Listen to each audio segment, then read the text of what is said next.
existen más datos históricos que apuntan a la existencia de Jesús de Nazaret que a otros personajes históricos como podría llegar a ser Sócrates o Julio César, ¿no? Hoy tenemos a un teólogo, escritor y cantautor. Hoy tenemos a Lucas Magnin. Cuando uno se quema con leche, ve la vaca y llora. Okay. Sí. Bueno, la cultura occidental se ha quemado muchísimo con cosas del ámbito de la espiritualidad y la religión, ¿no? Dios existe, y si existe, ¿cómo lo demostrás? El cristianismo que nosotros estamos practicando no es coherente con el testimonio de Jesús de Nazaret y de los primeros cristianos, ¿no? El salto de fe, sea para enamorarte, sea para encontrarle sentido a tu vida, o sea para afirmar que Dios existe, no lo vas a poder hacer a partir del método científico ni de la razón. Si Dios es tan bueno, ¿por qué hay tanto mal en el mundo, Lucas? Sí. Si estás en esa situación, y te miro a la cara mientras lo digo, Buenas, bienvenidos a un nuevo episodio del podcast de Andy. Hoy tenemos a un teólogo, escritor y cantautor. Hoy tenemos a Lucas Magnin. ¿Cómo estás, Andy? Bienvenido, Lucas, un placer tenerte acá. Lo mismo digo, che. Gracias por invitarme. Lucas, para el que acaba de entrar a ver aquí, ¿qué vamos a hablar y por qué debería quedarse a escucharnos? Bueno, creo que hay muchas cosas interesantes de las que vamos a hablar. Efectivamente, como mencionaste, soy teólogo, así que vamos a hablar de cosas relacionadas con la fe, con la historia del cristianismo, con la Biblia, con cómo las grandes preguntas de la existencia, aunque vengan desde hace 2000 años, siguen siendo relevantes al día de hoy. Entonces creo que muchas de esas cosas tienen mucha tela para cortar, porque no es simplemente hablar del pasado o de datos anecdóticos de la antigüedad, sino que son cosas que afectan profundamente cómo vivimos. Totalmente. Lucas, ¿qué hay que saber de tu pasado para entender al tipo que está sentado hoy acá? Bueno, qué buena pregunta. A ver, digo algunas cosas. Primero que soy un chico de campo. Me crié en un pueblito del interior de Argentina, en la provincia de Córdoba. Aunque hace ya unos casi 3 años que estoy viviendo aquí en España con Almendra, que es mi esposa. Soy argentino, tengo 39 años. En cuanto a mi formación académica, estudié primero una licenciatura en comunicación. Después estudié una licenciatura en letras modernas, que sería literatura y lengua. Y después estudié una maestría en teología. Soy una persona muy inquieta, muy inquieta, entonces hago muchas cosas que me han llevado, por ejemplo, a escribir. He escrito varios libros, papers, artículos, etc. Además de eso, soy cantautor, como mencionaste también, y como cantautor publiqué 2 discos y además acompañé o compartí escenario con varios artistas internacionales en Córdoba, en mi ciudad en Argentina. ¿Y qué más te puedo decir? Además de eso, soy una persona bastante activa en redes sociales, en varias redes sociales, a la que le dedico un poco más de cariño es a YouTube, en donde tengo un canal que se llama Teología Pop, y donde, bueno, ya ha superado hace unos días los 150.000 suscriptores, así que, lo vi esta mañana. bueno, viene creciendo por ahí la cosa. Así que, bueno, hago muchas cosas, trabajo en una editorial de teología, especializada en teología, así que, bueno, qué sé yo, algunas de estas cosas seguro que vamos a ir hablando. Sí, hemos tocado de todo. Voy a arrancar fuerte, el que pega primero pega 2 veces, la pregunta del millón, ¿Dios existe? Y si existe, ¿cómo lo demostrás? Qué pregunta, ¿eh? Es una de esas... ¡Pum! Arrancamos muy fuerte. Muy fuerte, muy fuerte. Es una de esas preguntas que ha surgido una y otra vez a lo largo de la historia. Una pregunta que se han hecho desde los creyentes hasta los que no son creyentes. Y cuando me refiero a creyentes, quizás por haber crecido en Occidente, nuestra referencia es la tradición cristiana o judeo-cristiana, pero no es la única tradición religiosa. Entonces, en diferentes partes del mundo, diferentes religiones se han hecho esa pregunta.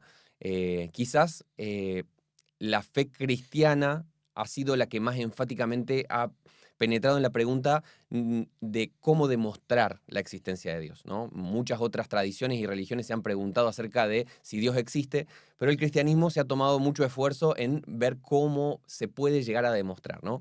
Quizás la demostración clásica de todo eso son las 5 vías de Santo Tomás de Aquino, ¿no? Las 5 vías para la demostración de que Dios existe, ¿no? Entonces, a través de diferentes medios, Santo Tomás dice, bueno, creo que se puede demostrar que Dios existe por esto, por esto, por esto, por esto. Me parece algo interesante, como, no sé si te voy a hacer como una explicación de las 5 vías o de por qué cada una, pero sí me parece interesante entender procesos históricos, ¿no? Santo Tomás, cuando hace esa demostración de las 5 vías en la Suma Teológica y en su obra literaria, él intenta llegar como a una síntesis en la cual la razón y la fe, el intelecto y la creencia pudieran llegar como a un acuerdo, ¿no? Es decir, tanto desde el ámbito de la fe como desde el ámbito de la razón, se puede demostrar de una manera bastante fehaciente y fidedigna que Dios existe, ¿no? Llegamos hasta las últimas consecuencias. Pero ¿qué pasa? No mucho después de que muere Santo Tomás, los herederos de Santo Tomás, que vienen dentro de la escuela escolástica, ¿no? De ahí viene la cuestión del escolasticismo, la escuela y todas esas cosas.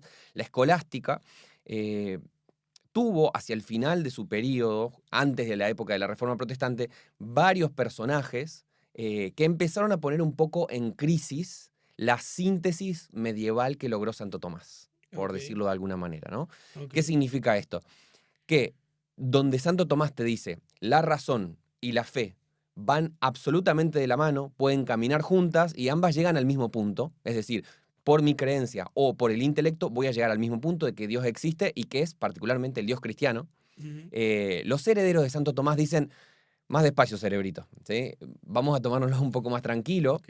Y empiezan a notar, por ejemplo, traigo a colación a alguien como Duns Scoto, que él empieza a notar junto con otros teólogos, o Bonaventura, por ejemplo, empiezan a poner en crisis la síntesis medieval de Santo Tomás y a decir, en realidad, la razón nos puede llevar hasta cierto punto. Ujú, Eh, Aunque podemos recorrer parte del camino desde la razón y desde la fe, que pueden acompañarse, pueden caminar juntas, llega un momento en el cual eso entra un poco en crisis y donde hay ciertos caminos que la razón a lo mejor se va hacia la fe, pero a lo mejor se va hacia otro lado, y que la fe, la creencia, tiene que dar un salto, ¿no? Muchos siglos después, alguien como Soren Kierkegaard plantearía la idea de que la fe implica un salto, necesariamente una especie de salto al vacío, ¿no? Que después de esa idea se trabajó mucho durante el siglo XX, en el existencialismo, por ejemplo, de que la idea de que el sentido de la vida, las preguntas esenciales, son preguntas que la racionalidad puede contestar hasta cierto punto, ¿no? Por eso muchas veces se escucha como un eco del paradigma de la modernidad, ¿no? De la modernidad que le dio mucho énfasis a la cuestión racional, la demostración, cogito ergo sum, decía Descartes, pienso, luego existo. Esta lógica de que uno puede llegar a demostrar cualquier cosa mediante la razón, claro. el intelecto, la ciencia, ¿no? Ujú, Y ya en la última etapa de la escolástica se dieron cuenta de que la razón tenía sus limitaciones. Qué interesante que antes de entrar en la modernidad, ya los teólogos escolásticos de finales de la Edad Media estaban diciendo la razón puede llevarnos hasta cierto punto, pero no va a responder todas las preguntas. Y es exactamente lo que el método científico del siglo XX, lo que la filosofía del siglo XX ha trabajado en profundidad.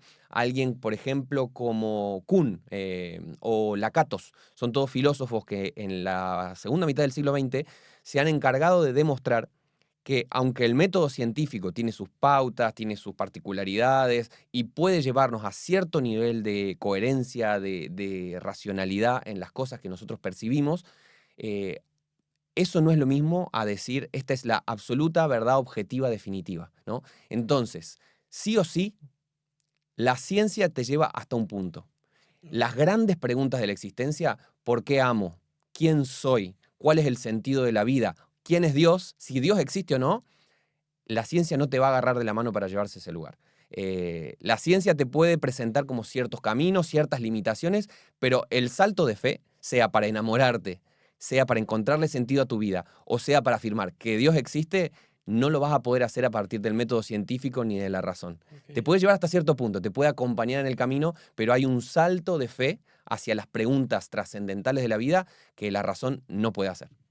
Ok, me encanta porque yo esperaba una respuesta de 30 segundos y hiciste boom y soltaste acá todo el Vos contenido. me Sí, tiraste el sí, sí. puño, yo te lo devolví, ¿qué querés? Excelente, excelente, excelente.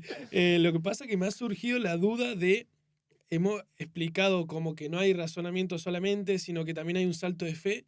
Entonces me ha surgido la duda de como, ¿qué es Dios? O sea, ¿es una Ujú, persona o es un sentimiento? Porque hemos hablado de irracionalidad, de fe, de sentimiento. ujú. Entonces, como que Dios es una persona o un espíritu, ¿cómo se podría decir que es eso? Ujú. Bueno, eso también tendríamos que decir que dependiendo de la tradición Mm, religiosa o filosófica, ideológica donde uno se ubique. Por ejemplo, en tradiciones orientales, como por ejemplo el budismo, no existe tal cosa como Dios, ¿no? Existe, sí, la trascendencia, ¿no? Pero no existe una figura personal, como se suele decir, que uno puede decir, Dios es esto. O sea, cuando Buda llega a la iluminación, no llega a la iluminación porque se conectó con Dios.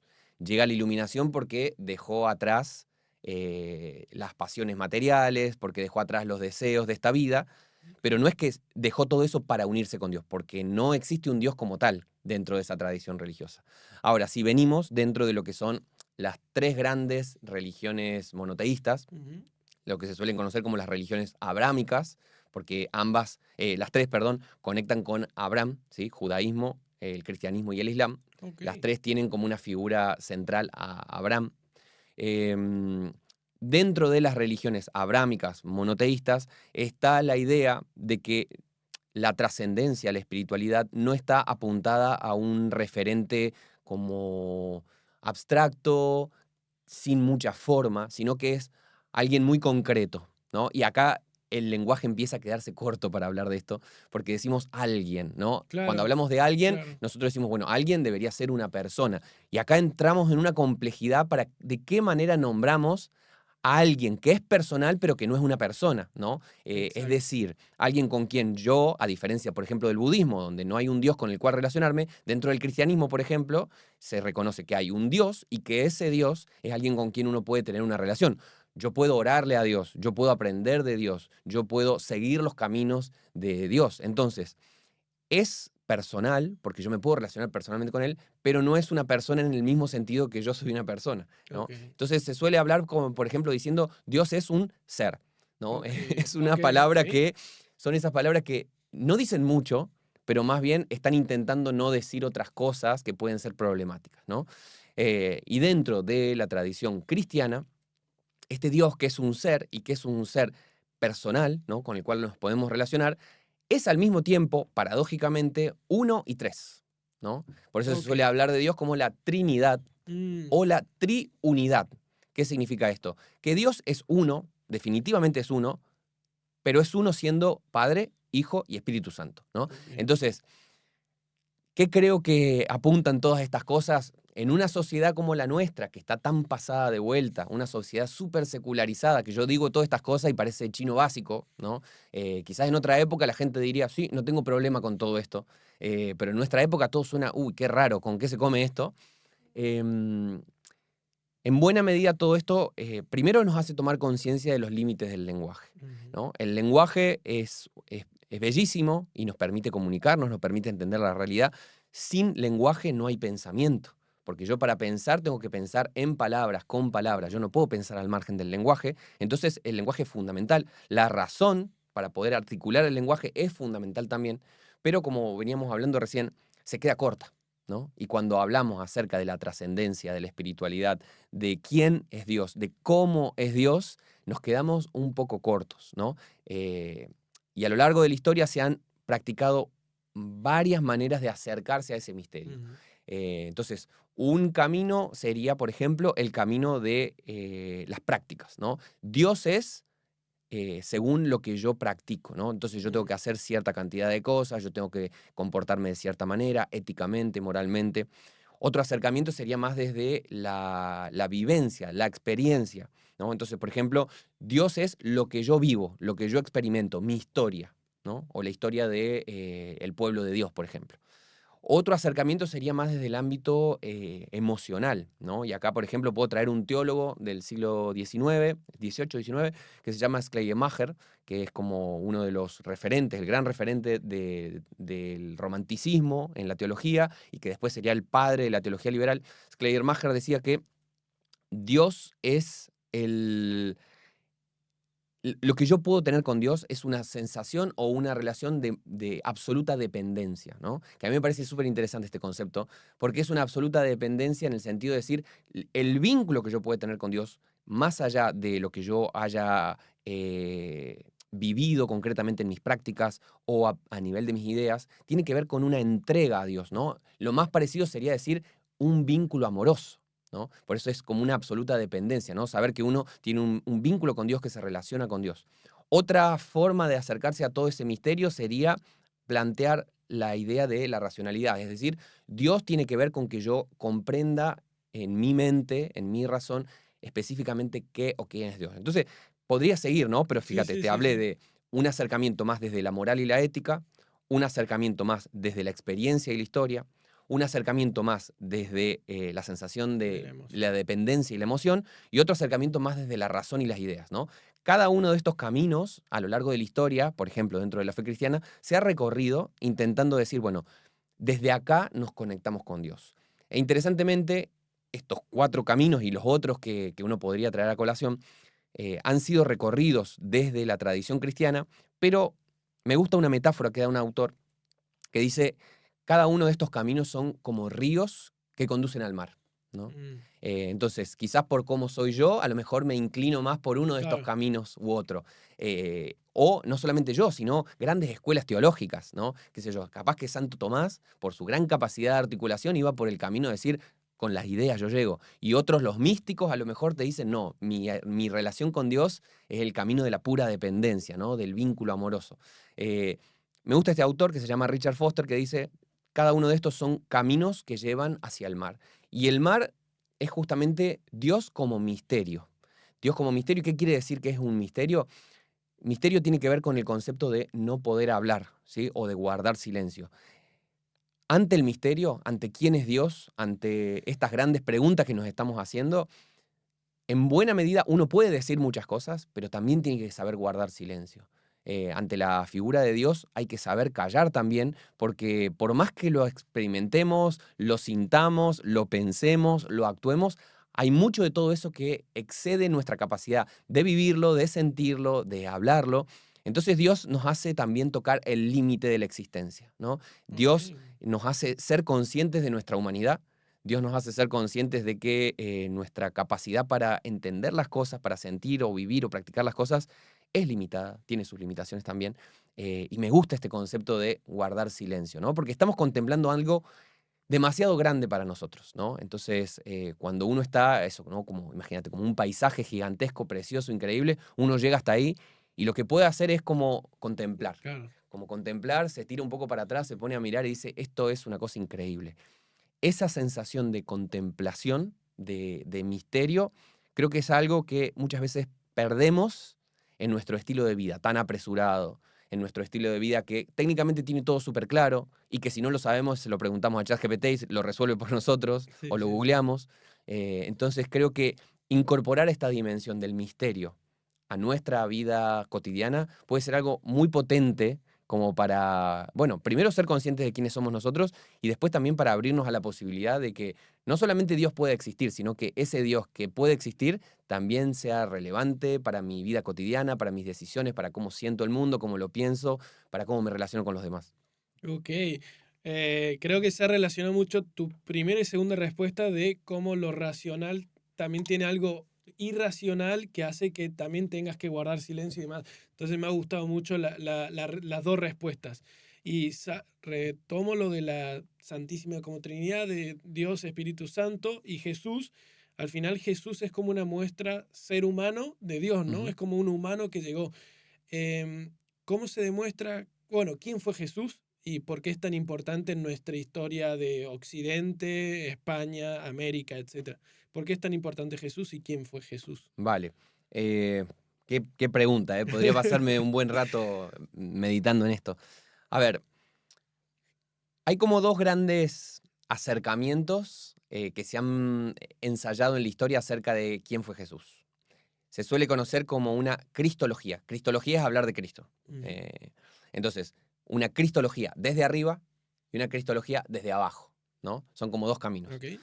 Em, para la fe cristiana, Cristo fue verdadero Dios y verdadero hombre, Ujú. dice la declaración de Calcedonia del año 451, ¿no? Verdadero Dios y verdadero hombre. Nosotros en términos actuales lo diríamos como 100% divino y 100% humano, ¿no? lo cual de por sí mismo es una paradoja que nos rompe el cerebro y Sí, que no sí, sí, sabemos qué sí. hacer con eso. Sí, sí, ¿Por sí. qué? Porque somos muy conscientes que ser humano es muy diferente de ser Dios y de que los Claro. atributos de Dios, no sé, el hecho de que sea todopoderoso, de que sea omnipotente, omnipresente, omnisciente, no tiene nada que ver con el hecho de que nosotros no sabemos todo, no podemos todo, Exacto. no somos eternos. Entonces, decir que esos dos mundos aparentemente irreconciliables se funden y se hacen uno solo, o sea, te pone en crisis cualquier tipo Claro. de racionalidad puramente lógica y cuadradita, ¿no? Ujú. Hay un autor que se llama Justo González que dice, hablar de la cristología, hablar de que Cristo es 100% divino y 100% humano, es como decir un helado caliente. Okey, Es como okey. decir, está genial el concepto, pero si está caliente, deja de estar helado. Y si es helado, no puede estar caliente. Bueno, Claro. un poco así se siente esta declaración del cristianismo de que Cristo fue verdaderamente humano y verdaderamente divino, Okey. unido a nosotros y unido a la divinidad también, ¿no? Entonces, como te dije, ha habido dos formas de acercarse a este misterio de quién fue Cristo de Nazaret. Ujú. Jesús de Nazaret, el Cristo, distinguiendo de que Jesús fue el nombre propio, por eso decimos que es Jesús de Nazaret, porque viene de Nazaret, y Cristo es un título. Cristo Mm. significa el ungido, el Mesías. Entonces, cuando nosotros decimos Jesucristo, lo que estamos diciendo es Jesús el Cristo. Es Okey, decir, okey, okey. Jesús de Nazaret, que también fue Cristo el Mesías, el ungido, ¿no? Entonces, para acercarse al misterio de Jesucristo se ha ensayado una cristología desde abajo, es decir, empezando desde su humanidad para subir a su divinidad, por así Okey. decirlo, y una cristología desde arriba, empezando de su divinidad para terminar en su humanidad. Si fuéramos por el camino de la cristología desde abajo, podríamos decir que Jesús de Nazaret fue una persona que vivió en el siglo I, una persona de la cual existen referencias de la época, ¿no? Que van más allá de las menciones en los evangelios y en los primeros cristianos. Es decir, gente que no era cristiana mencionó que existió alguien llamado Jesús de Nazaret que murió en la época de Poncio Pilato y que se decía que hacía milagros. Okey, o sea, que digamos que si era cristiano o no, fuera de la Biblia había gente que decía: "No, yo conocí a ese tal Claro, Jesús". O sí, sea, la persona la claro. conocen. Existen elementos históricos por fuera de los elementos cristianos, tanto judíos como de la sociedad romana pagana, ¿sí? O sea, gente que no era cristiana, gente que no quería defender el relato, por Claro. así decirlo, que dice, sí, existió un tal Jesús de Nazaret. Se dice que hacía milagros, mucha gente lo seguía y murió en una cruz por Poncio Pilato, ¿sí? Esos datos están reconstruidos al margen Okey, de los datos cristianos, ¿no? okey, Entonces, okey. sí, efectivamente hay elementos para decir Jesús existió, o sea, existen elementos concretos para decir que Jesús existió con... Este no es mi área de expertise, hay gente que es mucho más experta en este punto, pero existen con una muy buena cantidad de argumentos, muy buena dosis de datos históricos fiables que existió Jesús de Nazaret. Existen más datos históricos que apuntan a la existencia de Jesús de Nazaret que a otros personajes históricos como podría llegar a ser Sócrates Okey. o Julio César, ¿no? Que nosotros decimos, claro, si vamos a poner en crisis eso, o sea, en realidad deberíamos decir también, capaz, bueno, a lo mejor no existió Julio César o Sócrates, ¿no? Entonces, Okey. si uno se va a poner a decir Jesús no existió como tal, bueno, o sea, no Sí, sí. existen buenos argumentos desde la historia para plantear una cosa como esa. O sea, Okey. la historiografía está 100% de acuerdo que existió una persona en el siglo I llamada Jesús de Nazaret que murió bajo Poncio Pilato, crucificado, que tenía seguidores, que vivió en la zona de Judea y que era conocido por hacer milagros. Y que Perfecto. había gente que decía que era el Mesías esperado de Israel. Todas Okey. esas cosas están en la historia, Sí. ¿no? Entonces, una cristología desde abajo va a empezar desde ahí, como para poder conectar que a esa persona que vivió, que murió bajo Poncio Pilato, etcétera, etcétera, sus seguidores lo reconocieron como el Mesías esperado de Israel. Ujú. Es decir, no es solamente alguien que hizo milagros, que sino que es mucho más que eso, sino que en Israel había una expectativa mesiánica de que viniera una figura que salvara a Israel de sus pecados, pero que también lo sanara y lo salvara de sus opresores, ¿no? Entonces Jesús viene a representar eso para los primeros cristianos, que dicen que no solamente vivió y murió bajo Poncio Pilato, sino dicen resucitó, ¿sí? Resucitó y de alguna manera está vivo mediante su espíritu en sus seguidores, ¿no? Ascendió a la diestra de Dios, dijeron, y está vivo mediante sus seguidores. Desde una cristología, desde abajo, todos esos elementos más sobrenaturales, si se quiere, no se podrían argumentar hasta las últimas consecuencias desde una teología o cristología desde abajo, por lo que decíamos antes. Es decir, la razón te puede llevar hasta cierto punto, ¿no? Entonces, desde la razón, desde los datos históricos duros, podemos argumentar con una buena dosis de fiabilidad que Cristo existió, que se decía que hacía milagro, pero hay un clic ahí, y es que sus discípulos dijeron, este resucitó, ascendió a la diestra del Padre y está vivo en sus seguidores a través del Espíritu Santo. Ese salto de fe para pasar desde la cristología, desde abajo, hacia la creencia de que Cristo fue el Mesías y el Hijo de Dios, es justamente un salto de fe, ¿no? Totalmente. Ese sería como uno de los caminitos. Si alguien quiere entrar en conocer más o menos como los buenos argumentos que existen para explicar desde una cristología desde abajo por qué Cristo fue el Mesías, el Hijo de Dios, existen muy buenos libros. Uno que se me viene a la mente ahora es uno que se llama Evidencias que exigen un veredicto. Es un libro que tiene ya varios años, pero que se toma el tiempo de ir punto por punto, afirmación por afirmación, dando una buena base como para decir, esto no se lo inventaron, ¿sí? O sea, acá hay datos duros, muy concretos, que yo puedo decidir no creer en Dios, puedo decidir no dar el salto de fe. No obstante, hay una buena base histórica como para creer que esto que me dicen que pasó, quizás puede haber pasado, ¿no? Existe una buena base. Esa sería la cristología desde abajo, ¿no? Perdón si me estoy alargando con la explicación. Es que no te puedo interrumpir porque es que das tantos argumentos que digo, es que si lo corto es peor. O sea, que por eso te dejo fluir porque das mucho argumento. Después de última, si querés volvemos con algo que haya quedado por ahí. Es que explicás demasiado bien, por eso yo me callo. Pero cualquier cosa me decís, ¿eh? Dale. Desde una cristología, desde arriba, sería empezar afirmando que antes de ser Jesús de Nazaret, antes de encarnarse en Jesús de Nazaret, ¿sí? En la Virgen María y vivir en el siglo I y demás, Cristo vivió eternamente como una de las personas de la Trinidad, ¿sí? Entonces, la diferencia es muy grande entre estos dos acercamientos. Uno intenta, desde lo que sería el Jesús histórico, poder demostrar que existió, qué cosas hizo, qué cosas dijo. El otro acercamiento se suele conocer como el Cristo de la fe. Y de ahí se parte desde la idea de que Cristo es Dios, Cristo es el Mesías esperado de Israel, Cristo es una de las personas de la Trinidad y que se encarnó en un momento de la historia y nosotros lo conocimos de esa manera, pero no porque de pronto viniera a la existencia, ¿no? Sino que Él existió eternamente. Es muy lindo el prólogo del Evangelio de Juan, que dice, en el principio era el Logos, y el Logos estaba con Dios, y el Logos era Dios. El Logos es un concepto que se usaba mucho en la filosofía griega para hablar de lo que nosotros diríamos hoy, la lógica que mueve el mundo, ¿no?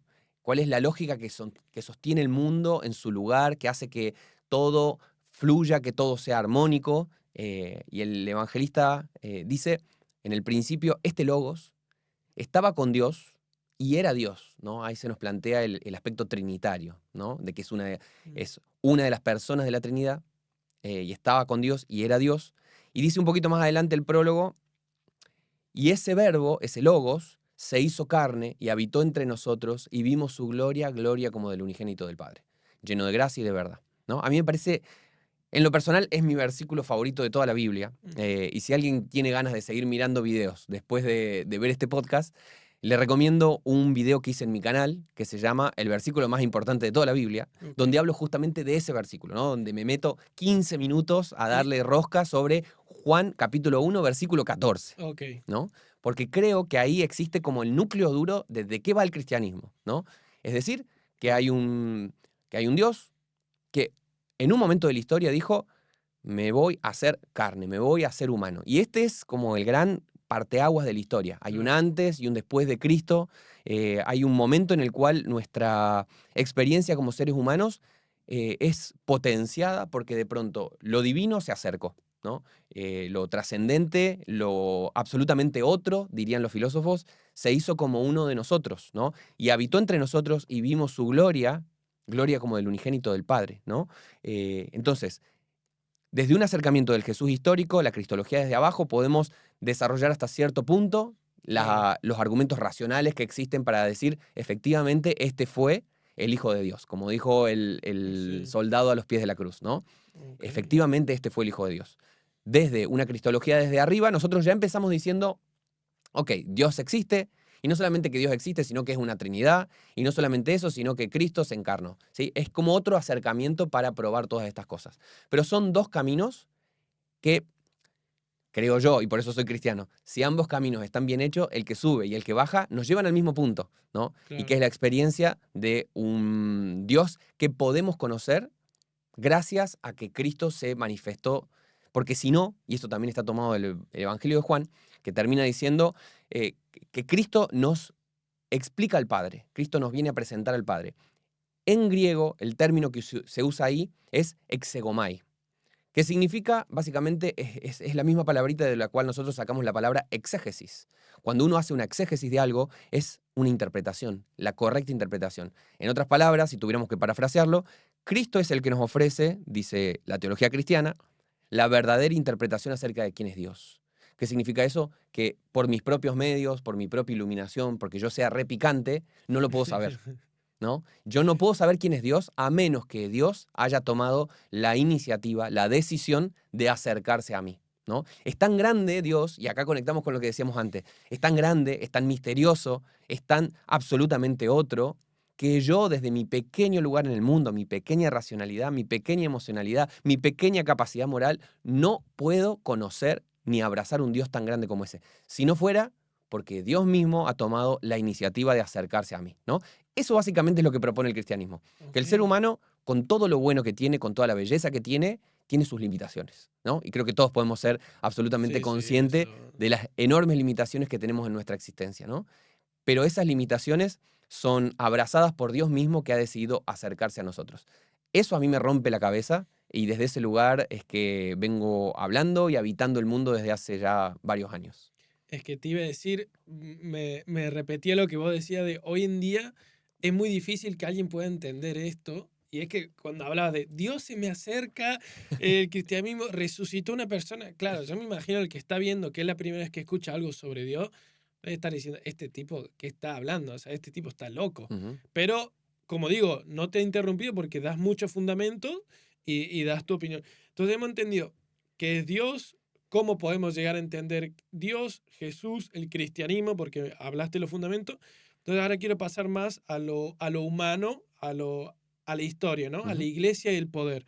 Porque al fin y al cabo, mucha gente cuando hablan de Dios y demás, se imagina como la iglesia, el Ujú. papa y... No, no, a mí no me hable de eso porque en la historia, en el colegio me han enseñado que la iglesia fue muy mala, ¿no? Entonces, la iglesia y el poder, ¿qué podemos decir sobre eso? Bueno, también muchísima tela para cortar. Cada una de estas preguntas es para desarrollar todo un podcast. Em, Conecto esto con este. Me la dejaste justo a punto del disparo para patear al arco recién, en cuanto a cómo podemos hacer nosotros, si yo a lo mejor soy una persona que no me he puesto a pensar en estos temas, que Mm, no he estudiado particularmente estos temas o que no me interesan, ¿no?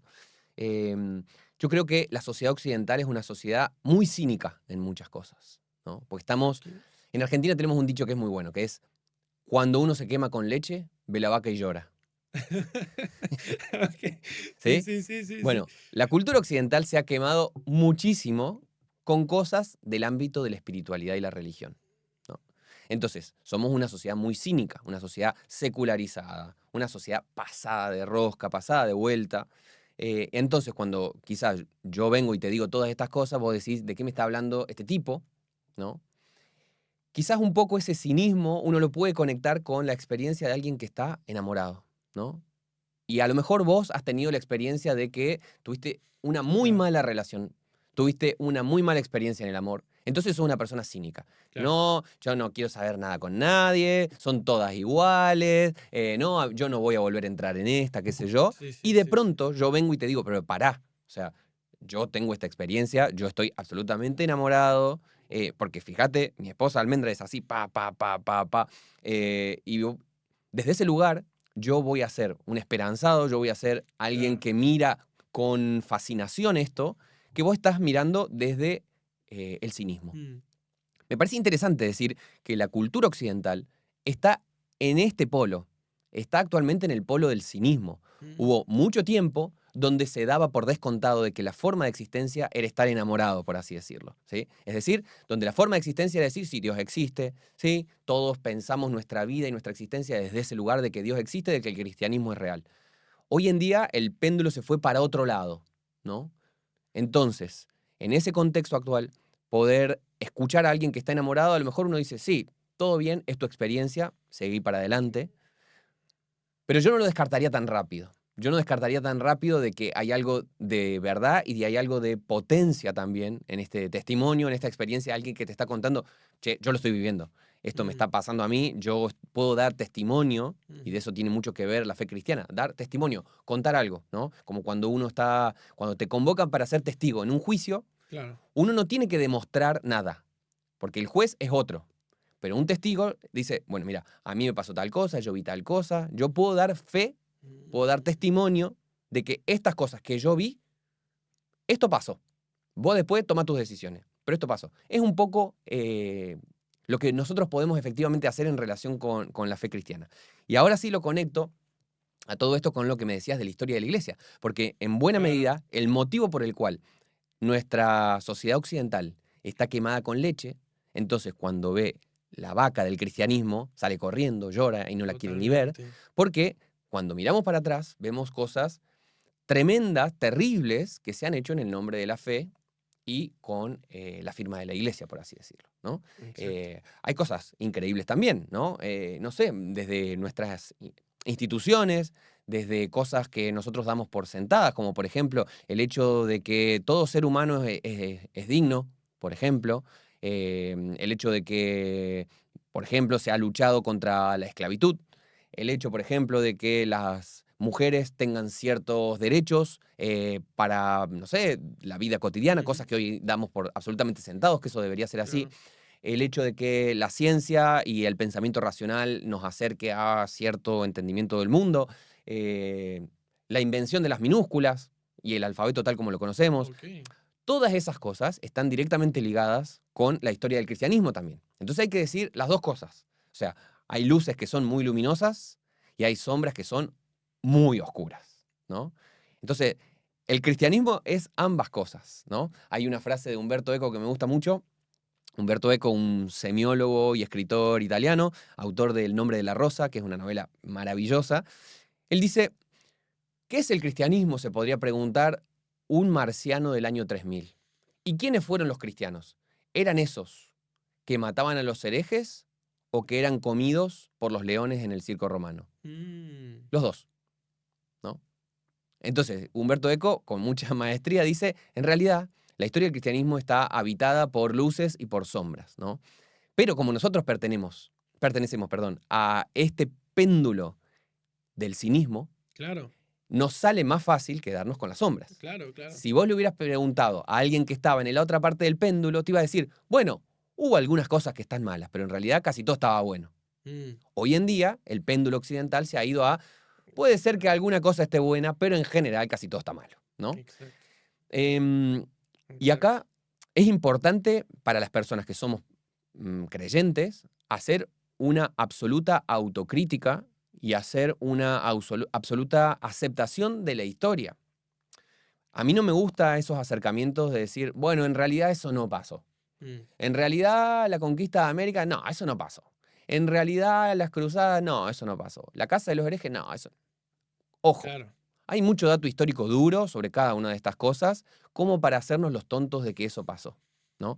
Entonces, a mí no me gusta ese acercamiento que intenta maquillarlo todo, Mm, porque yo siento que estoy hablando como con una pared. O sea, si yo te estoy diciendo, claro, pero fíjate tal cosa, fíjate tal cosa, fíjate tal cosa, y vos me decís, no, eso está exagerado, eso no pasó. En realidad lo que me estás diciendo es, tu punto de vista no me interesa. Claro, claro. A Yo mí, tengo mi verdad y saludos. a mí me da exactamente lo mismo que a vos te duela ese tema. Me da exactamente lo mismo que a lo mejor a un pariente lejano tuyo le hayan pasado este tipo de cosas, o a vos mismo te hayan pasado este tipo de cosas.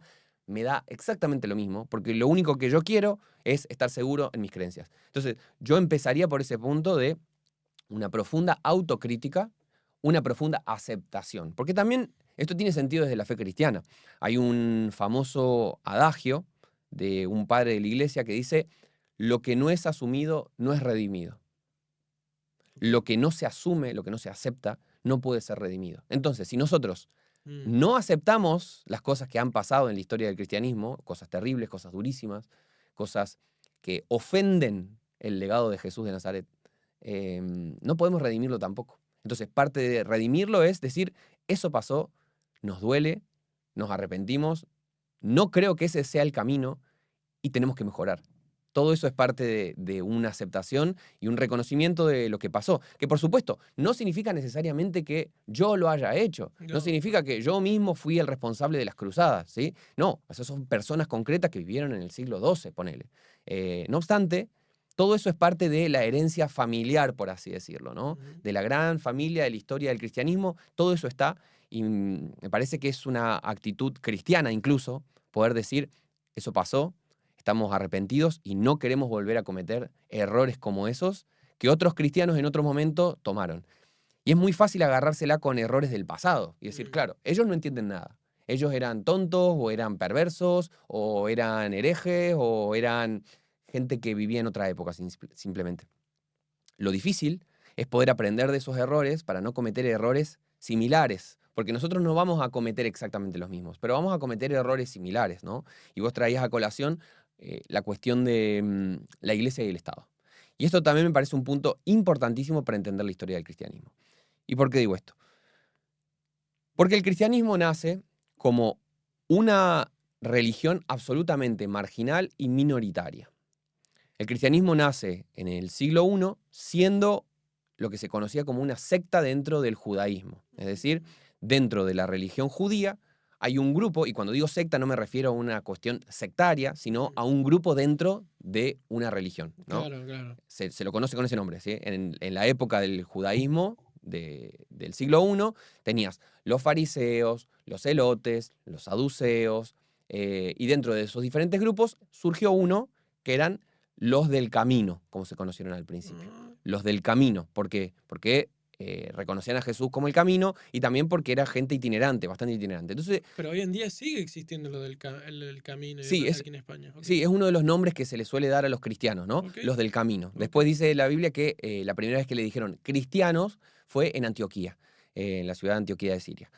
Entonces, a estos primeros cristianos o del camino o seguidores de Jesús, em, se los veía no solamente como un pequeño grupo minúsculo, intrascendente dentro de la época, sino además como un grupo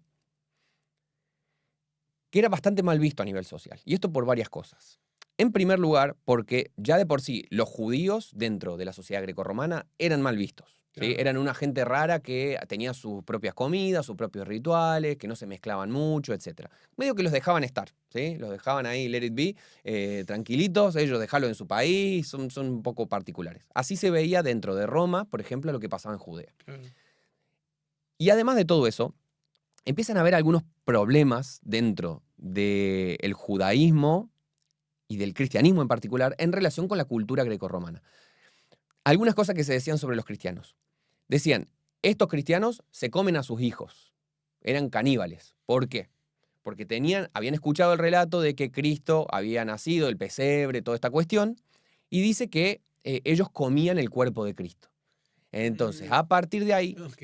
surgió un rumor que decía que los cristianos se reunían y dentro de sus reuniones secretas mataban un bebé y se lo comían. Y cuando vos habías participado de esa, sin Claro. saberlo, quedabas enganchado, ¿no? Porque vos Ok. ya fuiste parte de esto, entonces si vos llegás a salir, nosotros decimos que vos también estuviste acá, Ok. ¿no? Ok, Entonces ese ok. era un rumor que corría dentro de la sociedad romana de la época. Otro rumor que corría. Todos se trataban de hermano y hermana y tenían unas reuniones secretas. Entonces, a partir de ahí corrió el rumor de que las reuniones de los cristianos eran grandes orgías donde hermano y hermana estaban juntos, ¿no? Y además que eran incestuosos y todo ese tipo de cosas. Entonces, había un gran rechazo, un gran desprecio por los cristianos en los primeros años y los primeros siglos, ¿sí? Los primeros 2 o 3 siglos de la era cristiana. Dentro de la cultura grecorromana miraban a los cristianos con mucho desprecio, ¿no? Entonces, por ejemplo, podemos encontrar muchos detalles. Me estoy acordando, por ejemplo, una carta que envió Plinio el Joven al emperador Trajano, contando acerca de que existían en su ciudad unos grupos eran 2 mujeres, que eran esclavas y eran líderes de una comunidad cristiana. Y dice, esta gente acá está haciendo más por los pobres y los enfermos de la ciudad que nosotros. Entonces, Plinio está como en crisis, porque les tiene absolutamente todo el desprecio. Son mujeres, son cristianas y son esclavas. Les tiene todo el desprecio, pero dice, a nivel social están haciendo algunas cosas que nosotros no nos imaginamos, ¿no? Entonces, ¿qué cosas hacían los cristianos? Por ejemplo, cuidaban a los enfermos, daban de comer a muchas personas. Otra práctica común de los cristianos era lo que se llamaba recoger a los expósitos. ¿Qué eran los expósitos? Además del Ali. Los expósitos eran niños abandonados, ¿sí? Que estaban expuestos, por eso viene lo de expósito. Cuando vos tenías un hijo, ¿sí? Quizás los métodos anticonceptivos de la época no son los mismos que ahora, cuando vos tenías un hijo y ese hijo no lo querías, muchas veces porque era mujer, ¿qué hacías? Lo dejabas expósito, lo abandonabas. Ese niño podía morir, ¿sí? Abandonado, comido por las fieras, comido por los pájaros, o en su defecto lo podían encontrar y lo recogían y lo convertían en esclavo, ¿no? Entonces, por ejemplo, se han encontrado alcantarillas llenas de cráneos de bebé. Ay, madre mía. ¿No? ¿Por qué? Porque estos niños expósitos eran niños que se descartaban. Los cristianos eran conocidos por recoger a los niños expósitos y llevarlos a su propia casa como si fueran sus propios hijos, ¿no?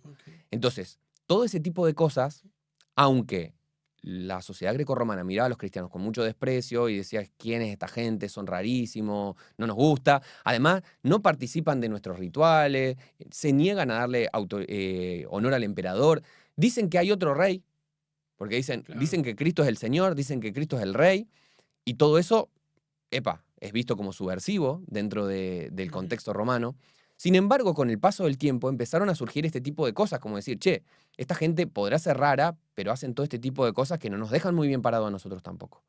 Entonces el cristianismo con el paso de los siglos, siglo I, II, III, IV, va creciendo bastante, exponencialmente va creciendo a lo largo del tiempo, ¿no? Se calcula que para finales del siglo I, ¿no? El cristianismo surge en el siglo I, para finales del siglo I había quizás 10.000 cristianos en todo el mundo, ¿no? En el primer siglo de vida del cristianismo, los primeros 70, 80 años del cristianismo, había quizás 10.000 cristianos en todo el mundo. Pero para el siglo siguiente, ese número había hecho así. Y para el siguiente siglo hizo así, ¿no? Creció radicalmente con el paso del tiempo. Pero ¿qué es importante para entender el devenir del cristianismo? Porque cuando yo te digo esto, vos decís como, qué interesante. Claro, o sea, está todo lindo, está todo bonito. Hasta O sea, acá todo lo vamos que bien. me has dicho, wow. Genial. Quiero sumarme a esa ola que va así, por eso. Yo también quiero sumarme a esta gente, esa gente que se comporta así y demás. Exacto. Bueno, hay un punto fundamental para entender la historia del cristianismo y que sucedió en el siglo IV. En el siglo IV hay 2 momentos importantes. Primero el año 313 y después el año 381. Y 2 edictos. El edicto de Milán del año 313 y el edicto de Tesalónica del año 381. En el año 313, el emperador Constantino tuvo una visión en la que vio el símbolo, el que se llama chirro, un símbolo cristiano, lo vio en el cielo y escuchó una voz que decía, con este signo vencerás. Entonces fue una batalla, la ganó. Y a partir de ahí, hay mucha disputa sobre si fue o no fue cristiano, si usó el cristianismo para sus propios fines, si fue un gran político o si realmente fue un creyente. Hay mucha disputa sobre la figura de Constantino. Pero lo cierto es que en el año 313, después de haber tenido esta visión, Constantino publica el Edicto de Milán. El Edicto de Milán dice que los cristianos, después de haberse pasado prácticamente 300 años siendo figuras bastante despreciadas e incluso perseguidas, martirizadas, a las que le sacaban sus propiedades, que eran vistos con mucho recelo por las autoridades, y que si vos, siendo un ciudadano romano, decías, este cristiano me hizo tal cosa, tu palabra podía causar que esa persona le quitaran sus bienes, fuera torturada, fuera martirizada, ¿no? Entonces, de pronto, en el año 313, Constantino dice, acá se termina esto. Y a partir de ese momento, el cristianismo deja de estar proscrito y pasa a ser una religión aceptable dentro del Imperio Romano, ¿no? Ok, Entonces, o sea, que influye ahí en la política, hay una digamos. cuestión política de que el cristianismo ya no es más perseguido y va un poquito más allá Constantino, porque él empieza a generar una relación un poco simbiótica en algún punto con la iglesia. Y por eso está la disputa acerca de si fue un Claro. político brillante que se aprovechó de los cristianos en crecimiento en la sociedad, o en su efecto fue un cristiano que dijo, en realidad esta es mi fe también.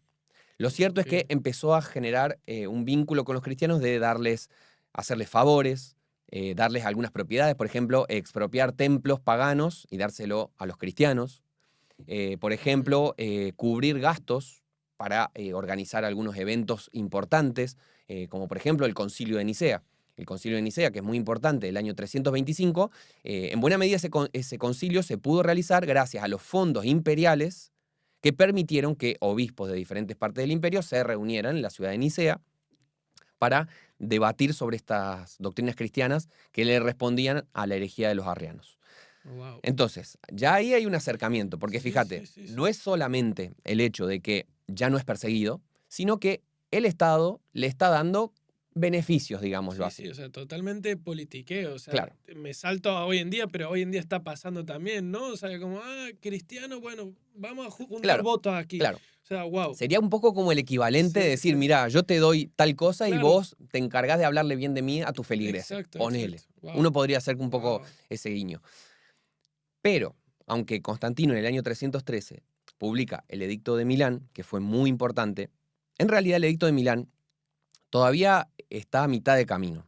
Ya el cristianismo no es perseguido, se le dan algunos beneficios y ayudas al cristianismo y empieza a haber como una relación un poco más de ida y vuelta entre iglesia y Estado, pero no es hasta el año 381 cuando en el Edicto de Tesalónica el emperador Teodosio I declara el cristianismo religión oficial del imperio.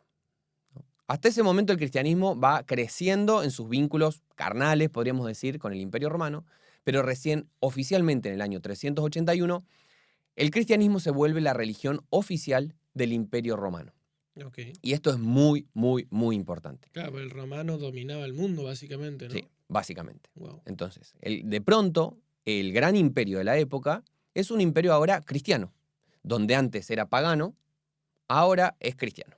Y siendo un imperio cristiano, empieza a haber una relación en la cual la iglesia le pide ciertas cosas al Estado, pero el Estado le pide ciertas cosas a la iglesia. Y ahí se desarrolla una relación que suele ser conocida históricamente como cesaropapismo. Es decir, entre el César y el Papa empieza a haber un vínculo un poco carnal, Claro. ¿no? Y que se van tironeando y viendo quién tiene más poder, ¿sí? Quién tiene más capacidad de gobernar los destinos de la cristiandad. Claro. Entonces se vuelve un momento fundamental para entender la historia del cristianismo. Poco después de que se firmara el Edicto de Tesalónica, muy poquito después, la primera persona considerada cristiana es asesinada por ser considerada hereje, ¿no? Fue, de hecho, un obispo español llamado Prisciliano, no sé si era presbítero, no estoy si presbítero o obispo, pero era un líder religioso español llamado Prisciliano, que fue la primera persona asesinada por ser considerada hereje. Entonces, qué interesante, la iglesia se alía con el Estado y no mucho después empieza a haber muertos. Claro, es que te iba a decir, era muy bonito todo y de la nada empieza a ver el toque humano, la avaricia, el poder, etcétera, Y ahí trastabillamos, Sí, se empieza, ¿no? ¿sí? Ahí empiezan a haber un montón de situaciones que no es que la iglesia de los siglos anteriores fuera perfecta. No. Había muchísimos problemas, había tensiones, había complejidades.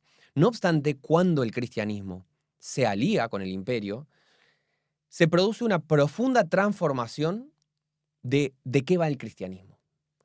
Ya no es, ya no estamos hablando de lo mismo en buena medida, porque si antes había la construcción de una sociedad alternativa, el trabajo para que la fidelidad al Evangelio, el seguimiento de Jesús, llevara a las personas a convertirse en figuras que tensionaran con la hegemonía de su época, de pronto el cristianismo se vuelve garante de la hegemonía.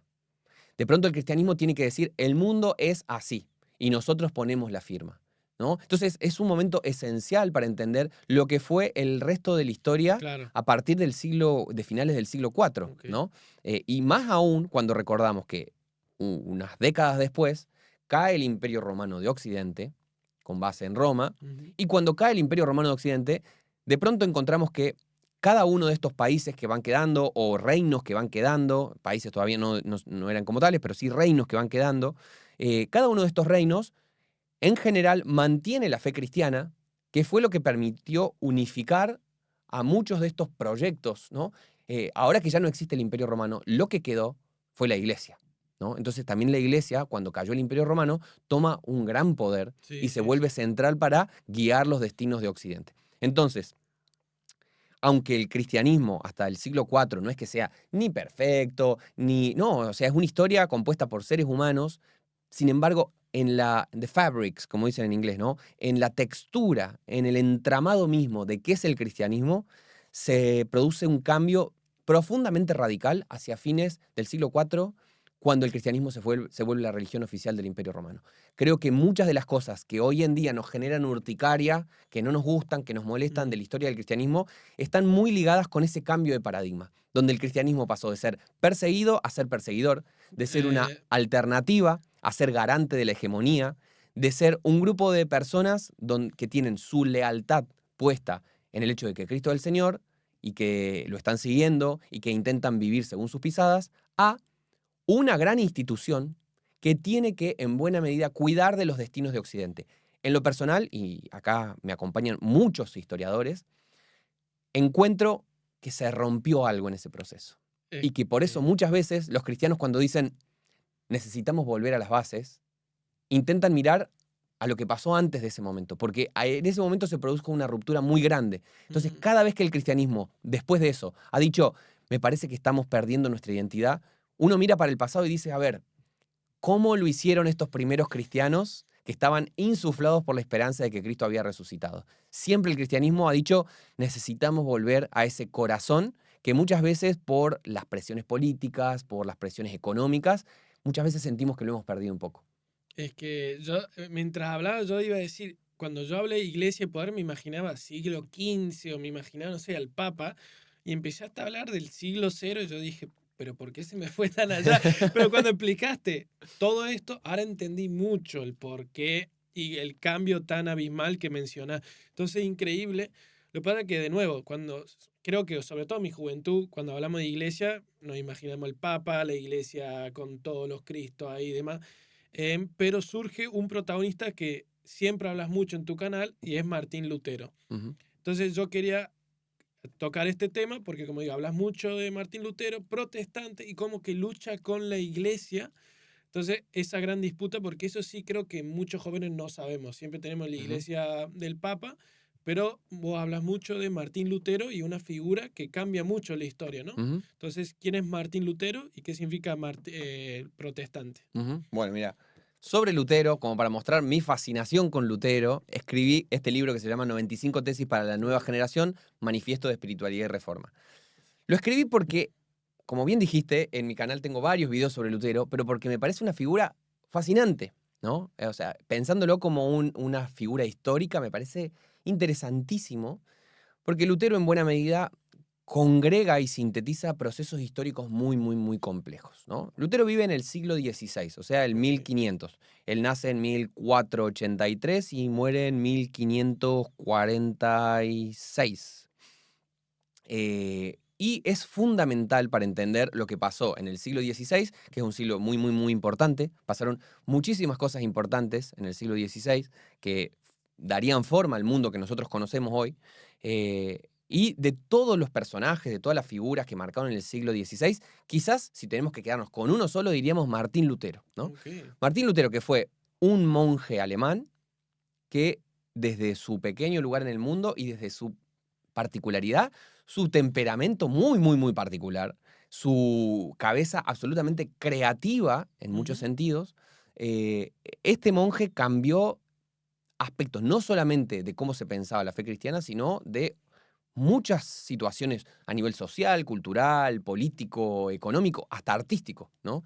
En muchos niveles la influencia de Lutero es gigantesca. Y si tuviera que sintetizar quién fue Lutero y por Mm, qué fue importante, diría que Lutero se sitúa a principios del siglo XVI ujú. y él no es el que se inventa como la reflexión sobre lo que hay que cambiar del cristianismo, por así decirlo, ¿no? Venimos hablando recién acerca de que Claro. este cristianismo había en el siglo IV entrado en una dinámica que en buena medida em, estaba traicionando Mm.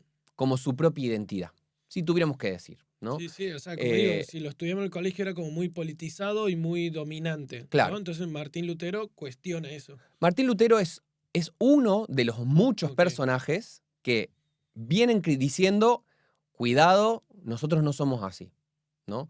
Antes de Lutero hubo muchos personajes que ya venían haciendo eso. Algunos personajes que la Iglesia Católica Romana abraza, como por ejemplo San Francisco de Asís, ¿no? Ujú. San Francisco de Asís, ¿qué viene a decir?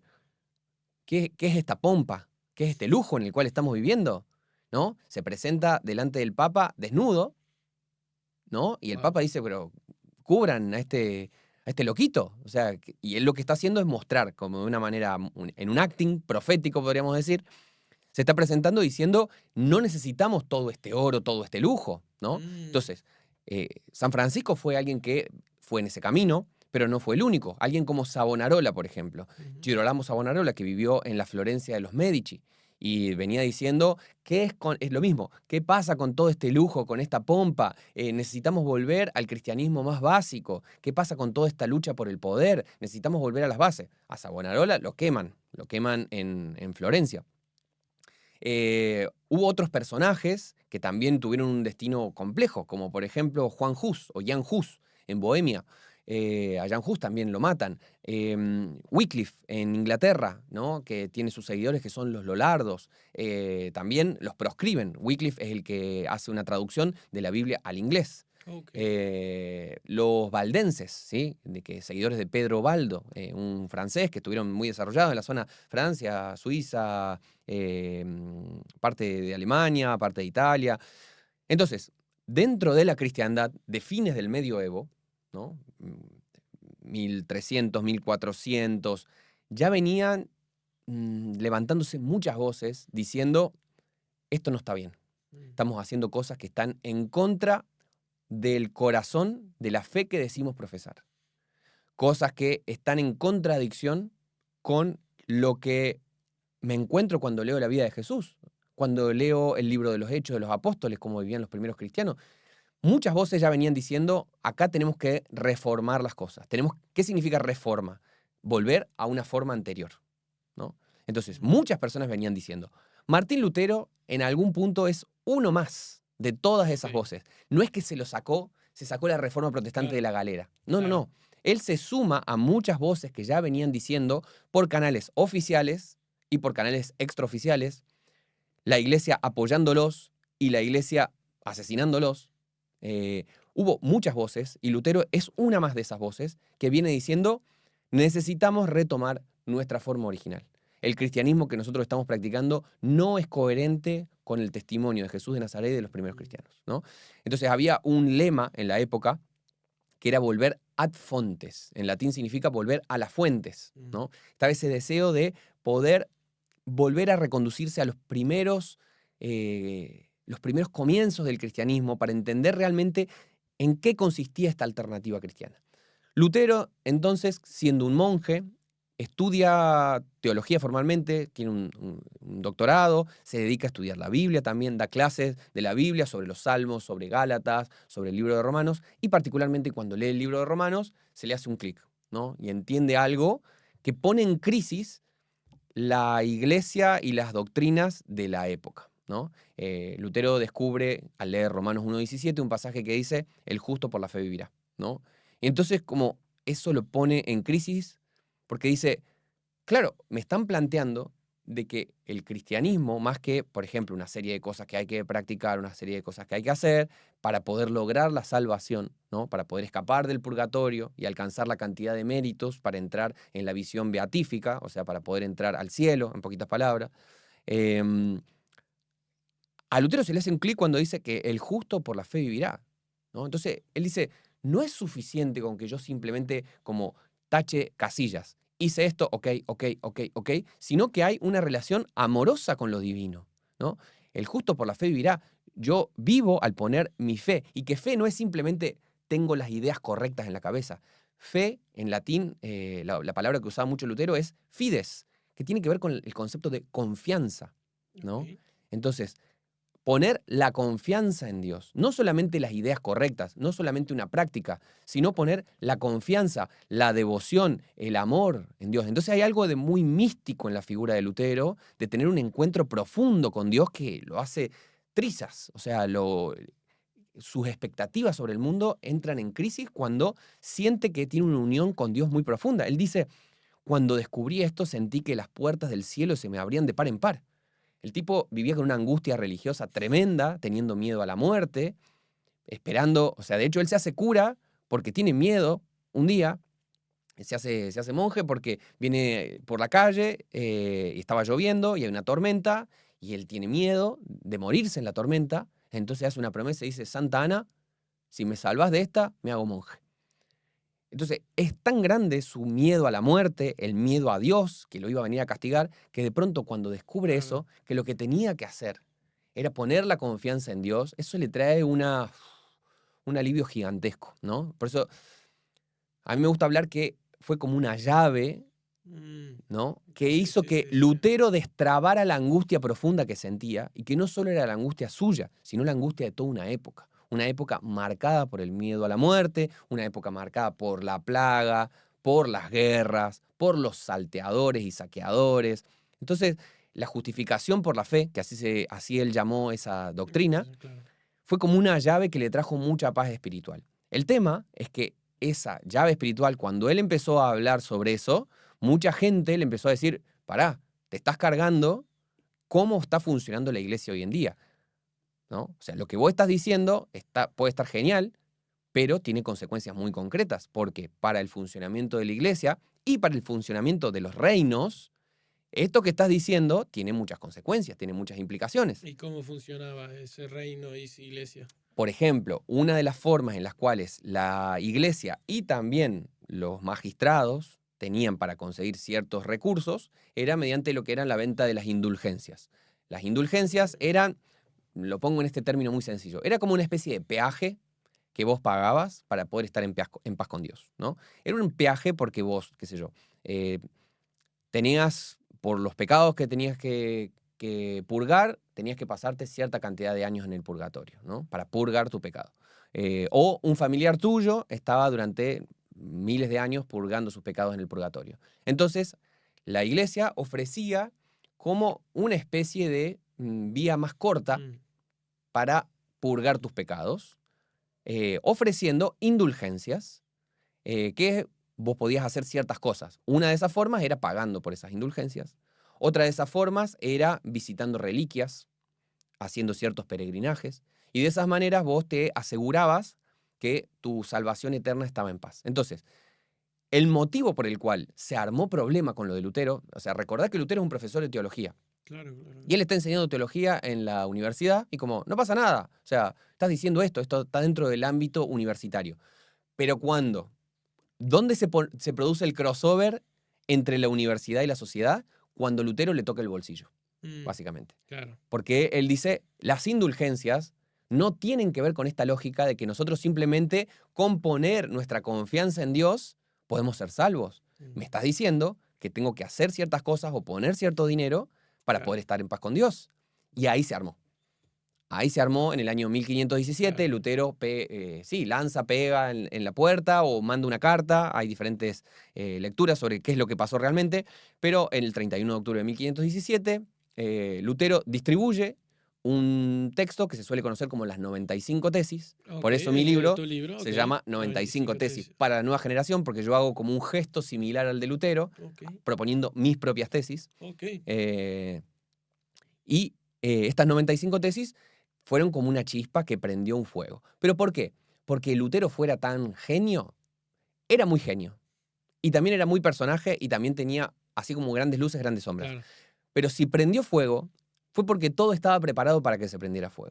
Ok, fue la Porque gota que fue la colmó el gota que vaso. rebalsó el Ok, vaso. ok, ok, ok. O sea, esta idea de que decir, Lutero lo que quiso hacer fue dividir la iglesia. Eso es una mentira grande como una casa. Lutero lamentaba profundamente que, porque fue el poder el que lo llevó a ese punto, ¿no? Fue el Papa mismo el que lo excomulga, ¿no? Él no quería, ¿no? Y tiempo después, poco antes de morir, él lamentaba que las cosas hubieran sido así. Él dice, yo no puedo traicionarme. Yo no puedo decir que esto no está ahí. No puedo decir que todo lo que estamos haciendo ahora está todo bien. Mm, Pues yo miro para atrás y digo, no, no está todo bien. Hay muchas cosas que hemos hecho mal y necesitamos cambiar las cosas para que sean diferentes.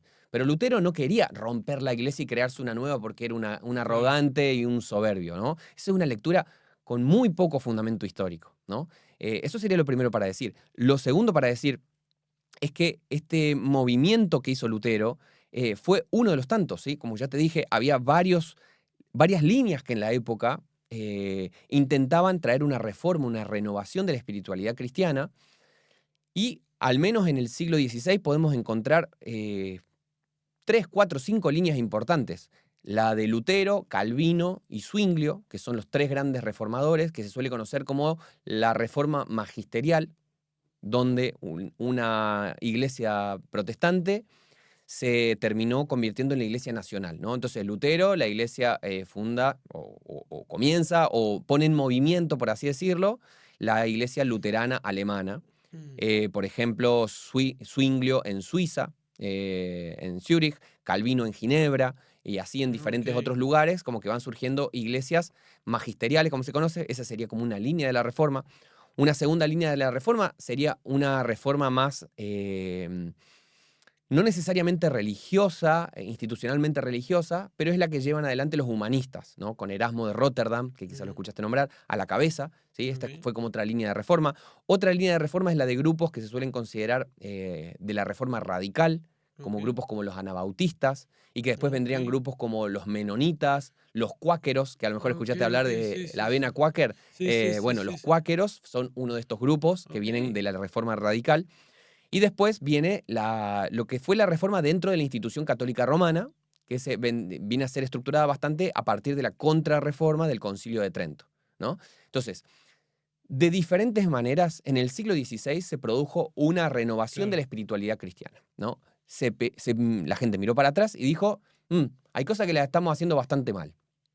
Algunos de esos Ok. caminos fueron caminos muy institucionales, como por ejemplo la institución católica romana a través del Concilio de Trento, que en buena medida, aunque es cierto que algunos de esos errores que se señalaron se suplieron, se mejoraron, se cambiaron, pero muchas otras cosas, justamente por oposición a los protestantes, se exacerbaron, ¿no? Ok. Entonces, hay que reconocer las dos cosas. En algún punto, a partir del Concilio de Trento, problemas que había dentro de la Iglesia Católica Romana de ese tiempo se solucionaron, Mm, ¿sí? Y en ese sentido fue algo positivo, pero en otro sentido, para disputar a las cosas que hacían los protestantes, viste cuando uno no le concede al enemigo claro, ninguna victoria, por así decirlo, claro. ¿no? Y algo similar muchas veces pasó dentro de los protestantes, ¿no? Que para no concederle ninguna victoria Mm. a la Iglesia Católica Romana, terminaron exacerbando algunas posiciones, ¿no? Claro, el toque humano que al final mete la pata, Claro. ¿no? O sea, ok, ok. Entonces, sea como sea, en el siglo XVI hubo unas renovaciones de la espiritualidad cristiana.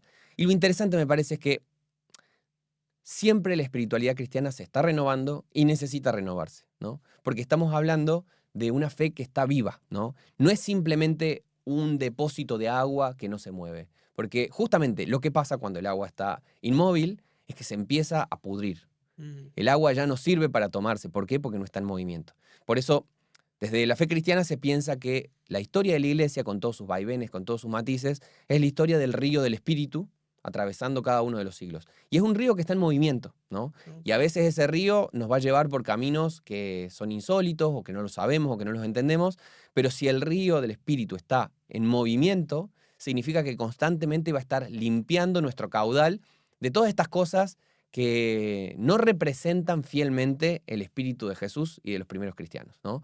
Entonces, una iglesia que está viva es una iglesia que constantemente está mirándose a sí misma y está diciendo, esto que estoy viviendo, esto que estoy haciendo, ¿es coherente con el evangelio de Jesús? Esta práctica, esta expectativa, este lenguaje, tiene que ver con la forma en la cual Jesús y los primeros cristianos vivieron, con su testimonio, con su ejemplo. Si no es así, constantemente está la alarma, ¿no? Como decir, Ok.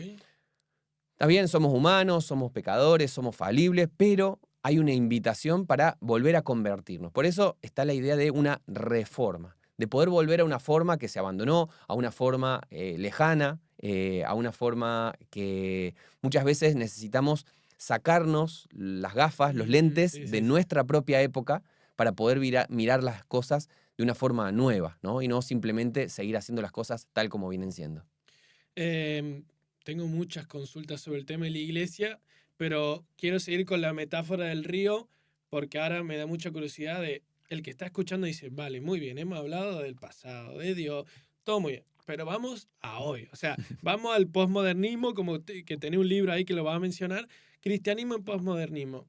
¿Cómo hoy puedo ser yo bueno, es como muy difícil la pregunta, pero cómo yo ser un buen cristiano hoy con todo lo que está pasando? Todo lo que me estás hablando de Cristo, Jesús, es muy bueno, pero yo hoy en día en mi sociedad, en mi actualidad, lo que me estás contando no me cuadra. Ujú, Entonces, ¿cómo vivimos el cristianismo con el día, con la actualidad de hoy en día? ujú. Vale, del libro del que te estás refiriendo es este acá, que se llama Cristianismo y Posmodernidad, la rebelión de los santos, a ver si se ve por ahí. Em, Perfecto. Cristianismo y Posmodernidad, la rebelión de los santos, donde en buena medida yo pongo a la época posmoderna como telón de fondo para hablar de muchas cosas que tienen que ver con la fe, ¿no? Este es un libro en el cual me pregunto acerca de qué puede seguir significando el cristianismo a 2000 años de Jesús de Nazaret, ¿no? Habiendo pasado tantas cosas, ¿no? De las que venimos hablando, desde el cristianismo primitivo, pasando por la era, por la conversión a esta iglesia oficial del imperio, durante la Edad Media con todos sus vaivenes, después de la Reforma Protestante, en la época moderna, con todas las complejidades, viviendo ahora ya en una sociedad, como dicen algunos autores, hipermoderna o una modernidad tardía, una modernidad líquida, Ok. una posmodernidad. Son todos diferentes nombres que diferentes autores van planteando para entender la época en la que vivimos. Ujú. Entonces, en este libro yo reflexiono sobre la relevancia, la pertinencia del cristianismo, porque, como te dije, que el río del espíritu se siga moviendo significa que nos mantiene a nosotros en movimiento también.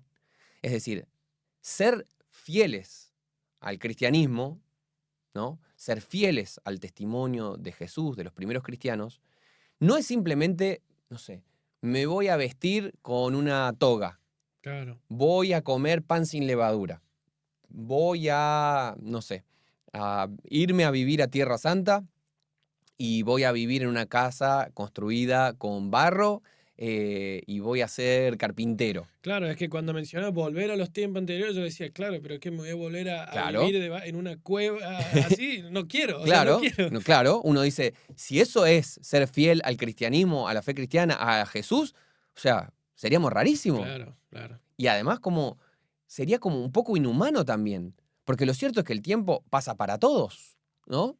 Entonces, ¿qué quiere decir esto de volver al cristianismo? No significa, como te digo, comer eso Mm. o vestirse de cierta manera o hablar arameo para hablar la lengua que hablaba Jesús, ¿no? O hablar latín o hablar el griego koiné. Esta vuelta siempre es una recreación en algún punto, ¿no? Me gusta utilizar una frase que se usa para esto y es hablar del traduttore traditore, ¿no? Es Ok. una frase en italiano. Traduttore, o sea, traductor, traditore, traidor. Ok. La palabra para tradición, traducción y traición es la misma, ¿no? El origen de la palabra es el mismo, que tiene que ver con el concepto de traer, ¿no? Mm, Entonces, la tradición es algo que te traen del pasado y te lo dan, ¿no? La traducción es algo que se trae de otro idioma y se mm, da. La traición es cuando yo te traigo algo y te doy otra cosa, ¿no? Entonces, ¿qué sería traicionar a la fe cristiana? Sería una tradición que no es la verdadera, traerla mm, acá, o mirar la tradición verdadera y traducirla, hacer una traducción falsa para el contexto actual. Entonces, sí o sí vivir, nosotros no vivimos en el siglo I ni vivimos en Tierra Santa. Por lo tanto, vivir en el siglo XXI, en el lugar del mundo donde nosotros estemos, implica que necesitamos sí o sí hacer una traducción. Y puede ser una traducción muy buena.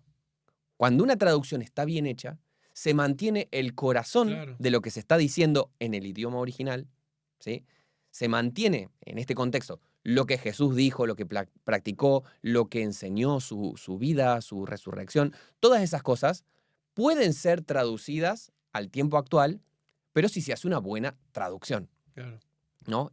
Se hace un traspaso de un idioma a otro, de una época a otra, de un contexto cultural y geográfico a otro. Se puede hacer eso. El cristianismo constantemente hizo eso. Ya en el siglo I, los primeros cristianos, aunque vivían en la zona de Judea, no mucho tiempo después empezaron a moverse a otros lugares porque empezó la persecución. Entonces, ya en ese proceso de pasarse de Judea a vivir, no sé, en Antioquía, a vivir en Alejandría, a vivir en Roma, necesariamente tuvieron que hacer una traducción a una cultura diferente, Claro. ¿no? Entonces, eso mismo que hicieron los primeros cristianos en el siglo I, hoy en día lo seguimos haciendo los cristianos del siglo XXI. Ujú. Y que es intentar traducir de la manera más respetuosa, pero también más relevante para el contexto actual, de qué va el cristianismo, ¿no?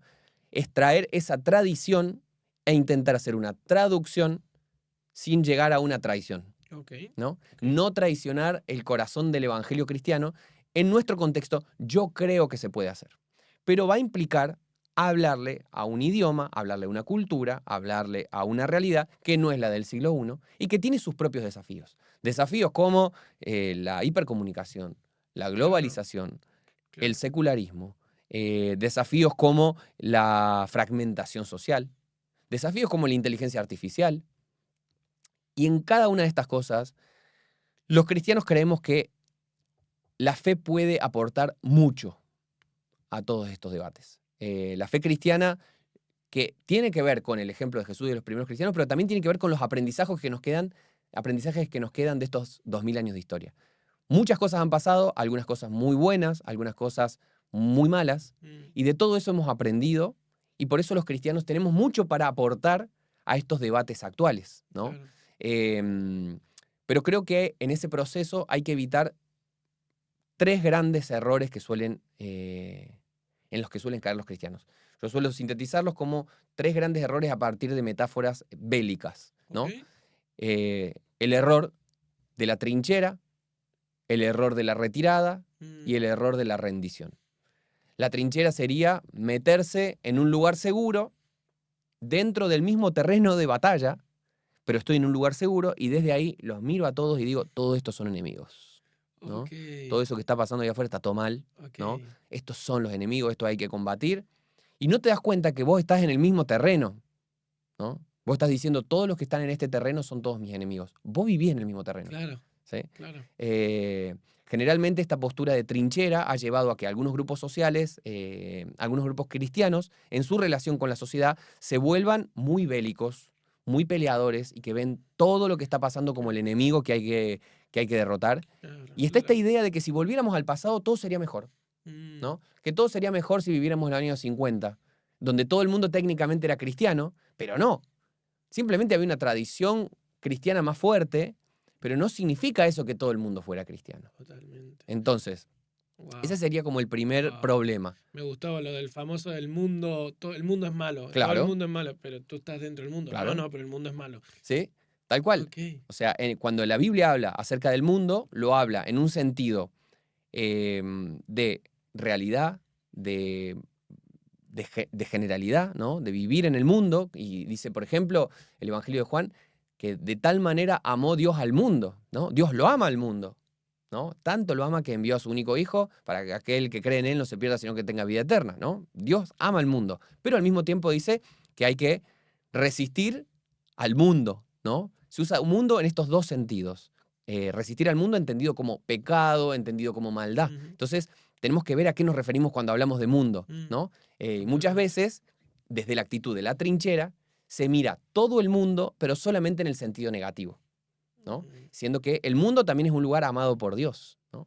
Ese sería como el primer problema que yo veo. ok, El segundo problema sería lo que yo suelo llamar la retirada. retirado. Retirada es cuando, a diferencia de la trinchera, que de última la trinchera mira todo, pero para enojarse y para decir está todo mal, la retirada ni siquiera mira la realidad. Le da la espalda al mundo y se aleja, ¿no? Me retiro, acá yo no tengo nada que hacer. Entonces, ¿de qué manera se vive eso? Bueno, me encierro en mi burbuja religiosa y desde ese lugar seguro, a mí, Mm, si se prende fuego ahí afuera, ¿qué me interesa? Total, yo estoy para otras cosas, total, yo me voy con Dios, yo me voy al cielo, o ese tipo de frases, ¿no? Yo estoy para otras cosas, a mí no me interesa lo que pasa. Ni siquiera me interesan los problemas que tengan mis, no sé, las otras personas sí, de mi sí. barrio, Ni mi mi compañero de ciudad, mis trabajo, compañeros ni de trabajo, nada. no me interesa. Yo estoy con Dios, O ¿no? sea, suena como yo soy elegido y listo. Yo me salvo solo. Me lavo las manos y me salvo solo. Y de última se salvan los que son como yo, Mm, ¿no? Mi pequeño grupito que se salva como yo. Entonces, la segunda sería darle la espalda a la realidad y hacer como que acá no pasa nada. Yo estoy en mi burbuja religiosa con Dios. Ese sería el segundo el problema. segundo. Y el tercer problema es el que me gusta nombrar como rendición, ¿no? Rendición es levantar la bandera blanca, Claro. ¿no? Nos vienen a atacar, nos damos cuenta de que no nos podemos defender, nos van a ganar, la batalla está perdida. Entonces, ¿qué hacemos?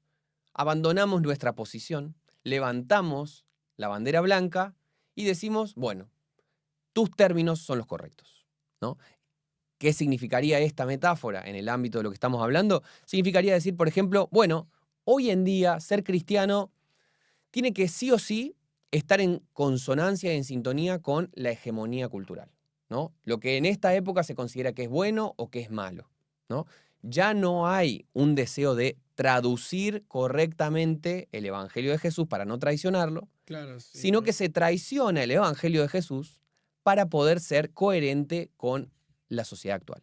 Mm, Que paradójicamente eso es algo que muchas veces se ha hecho, que muchas veces que el cristianismo abandonó su corazón, abandonó y traicionó su mensaje, terminó aceptando y abrazando el espíritu de su propia época. ¿Y qué pasa? Cuando el espíritu de la época cambia, porque de tanto en tanto hay cambios, como dicen los claro. alemanes, el Zeitgeist, el espíritu de la época cambia de tanto en tanto, y si vos le has firmado tu rendición al espíritu de una época, cuando cambie la época, vos quedaste en offside. No sabés qué hacer. De pronto te convertiste, vos dijiste, si esta sociedad está diciendo lo correcto, yo abrazo todo el discurso social. Y cuando cambie, cuando el discurso social se vaya por otro lado, cuando surjan nuevos temas y demás, vos quedaste absolutamente en offside, no sabés cómo lidiar con este nuevo mundo. ¿Por qué? Porque traicionaste tu verdadero corazón, traicionaste tu identidad, no hiciste una buena traducción del mensaje del Evangelio a tu contexto actual. Entonces muchas veces los cristianos hacen la rendición frente a los paradigmas dominantes, que particularmente en nuestra sociedad posmoderna son los paradigmas que nosotros conocemos, ¿no? Entonces, podemos levantar la bandera y abrazar completamente el paradigma. Puede ser un paradigma más de izquierda, un paradigma más de derecha, pero si yo lo abrazo ese paradigma por completo y digo, Mm, cristianismo es esto, cristianismo es lo que dice tal político, cristianismo es lo que dice tal autor o influencer o youtuber, eso es el cristianismo. Si eso que estás diciendo está traicionando el verdadero corazón del cristianismo, claro. va a pasar el tiempo, va a cambiar el espíritu de la época y de pronto te vas a encontrar diciendo, ¿qué estoy defendiendo? ¿Qué estoy haciendo? Es lo que ha pasado muchas veces en la historia. Cuando el cristianismo se convirtió en religión oficial del imperio, ese no era el cristianismo, pero se abrazó acríticamente, se abrazó todo el paquete y de pronto, cuando terminó el medioevo y empezaron a aparecer los estados modernos y empezó a aparecer el método científico y la ilustración, el iluminismo, todo el mundo dijo, yo no quiero saber nada con eso.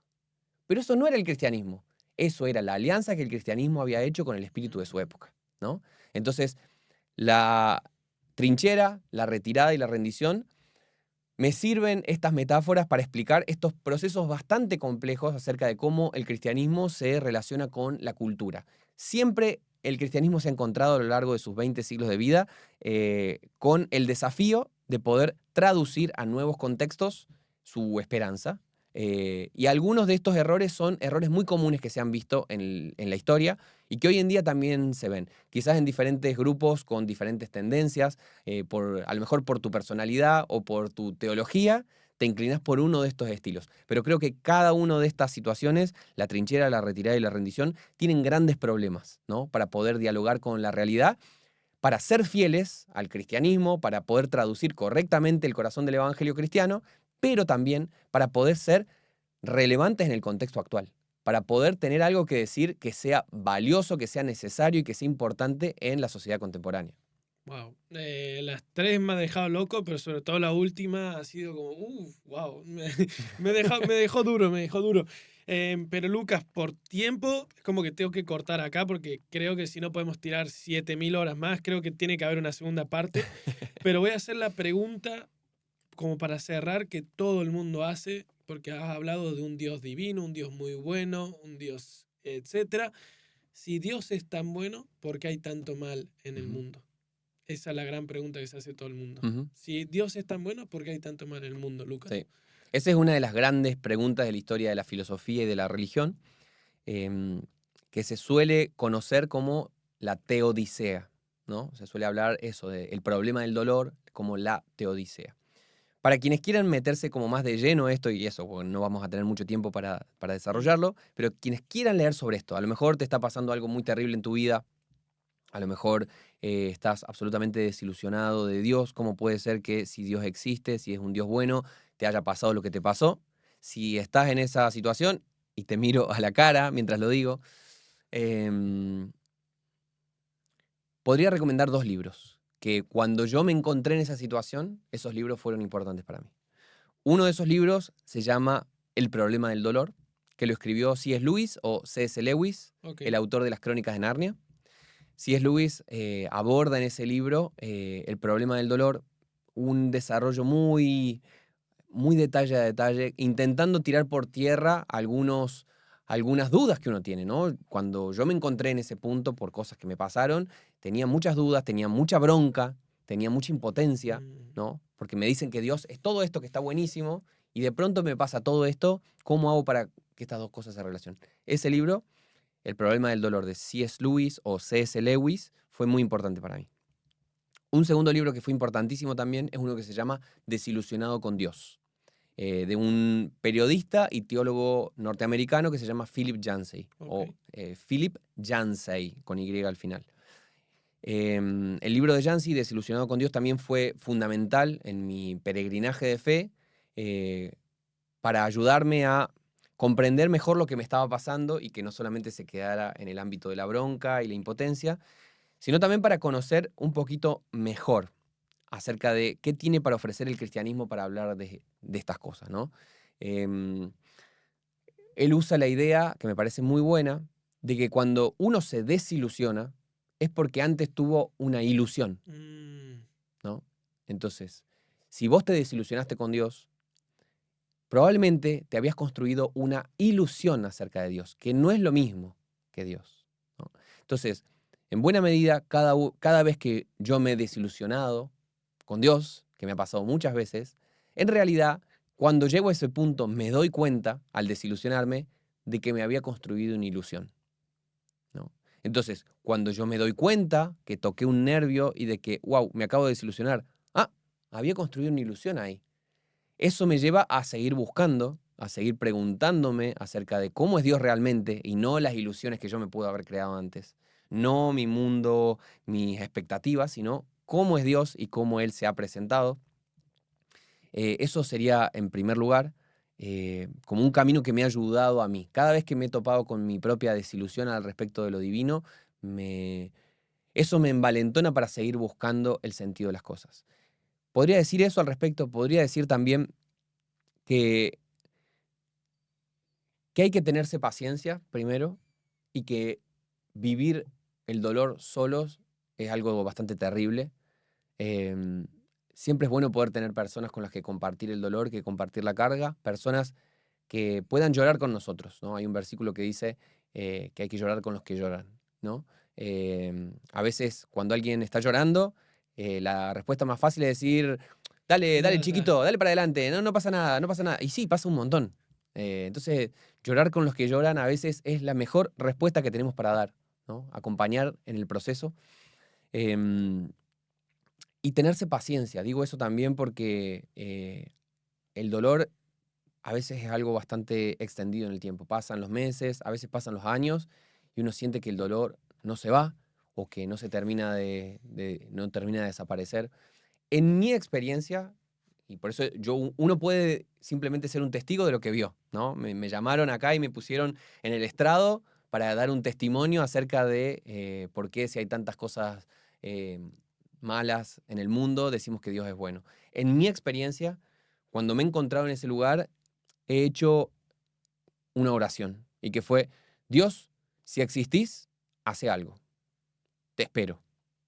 Eh, no fue cosa de un día para el otro, se tomó su tiempo Dios, o a lo mejor me tomé mi tiempo yo, pero lo cierto es que sí, atravesar el dolor me llevó tiempo, pero en mi experiencia, que es lo que puedo conocer y lo que puedo contar, eh, eventualmente Dios apareció y eventualmente Dios eh, curó esas heridas y consoló ese dolor. Y también, como hay un versículo que dice, a partir de nuestra consolación podemos consolar a otros. O sea, si no hubiera sido porque yo hubiera atravesado ese dolor, no tendría las herramientas para dolerme con otros, para acompañar a otros, para ser compasivo, ¿no? Compasión tiene que ver con compartir, ¿no? Con ponerse en el lugar de la pasión del dolor del otro, ¿no? Ese sería como un segundo punto que tendría en cuenta. Y un tercer punto, acerca de la pregunta, ¿cómo puede ser, si Dios es bueno, que existan tantas cosas malas en el mundo? Hay un autor que me gusta mucho que se llama Chesterton, Gilbert Keith Chesterton, GK, que él decía, el problema del dolor es verdad, eso está ahí, pero también uno tendría que preguntarse por qué existe lo bueno, por qué existe el bien, por qué existe la felicidad, por qué existe la sorpresa, por qué existe la esperanza, ¿no? Si realmente nuestro mundo es un mundo eh, absolutamente fracturado, horrible, caído, miserable, malo, ¿cómo puede ser que en un mundo que es así existan cosas que trascienden absolutamente a ese mundo, ¿no? ¿Cómo puede ser que si realmente el mundo es malo, exista el amor verdadero? ¿Cómo puede ser que si el mundo es horrible, exista la alegría, exista la esperanza, exista el arte, existe la belleza, existe el vínculo humano? Todas estas cosas, dice Chesterton, yo no las puedo explicar si el mundo realmente es puramente horrible, ¿no? Entonces todo esto me apunta al hecho de que hay algo más, hay algo que me está trascendiendo, ¿no? Entonces, desde la fe cristiana lo que tenemos para decir sobre eso es que Dios es un Dios bueno, que ha creado un mundo bueno, que ha creado al ser humano a su imagen y semejanza, y en ese sentido hay algo del ser humano que está mostrando cómo es Dios. Parte de cómo es el ser humano está proyectando cómo es Dios. Sin embargo, esa creación hermosa, perfecta, que Dios creó, se rompió con lo que solimos llamar el pecado, ¿no? El pecado, la caída, el momento en el cual la humanidad eh, toma un camino diferente y dice, está genial Dios como nos hiciste, pero nosotros tenemos nuestros propios planes, ¿no? En buena medida. Ese camino nos ha llevado por un sendero marcado por lo que conocemos, el dolor, la tristeza, la muerte, la guerra, y también por otras cosas donde todavía recordamos la imagen de Dios. No es que el ser humano ahora es pura basura, es puro dolor, pura maldad, no somos una bola de miseria. somos una bola de miseria y belleza mezclada. El pecado, por una parte, pero también la imagen de Dios. Todo eso está dentro de la bola de lo que significa ser humano. La fe cristiana lo que hace es crear un caminito como para decir, volvamos a llevar esta bola confusa a su diseño original, ¿no? Volver a las fuentes, ¿no? Esa misma idea. Aceptando que somos esta bola confusa de belleza y de miseria, pero aceptando también esta invitación de un Dios que se ha acercado y que nos viene a decir, te invito a volver a tu forma original. Te invito a volver a este Edén, al paraíso, donde todavía no estaba el pecado, donde todavía no estaba la miseria. Esa es un poco la invitación del cristianismo y por eso creo que sigue valiendo la pena, a 2000 años de Jesús de Nazaret, seguir hablando de estos temas.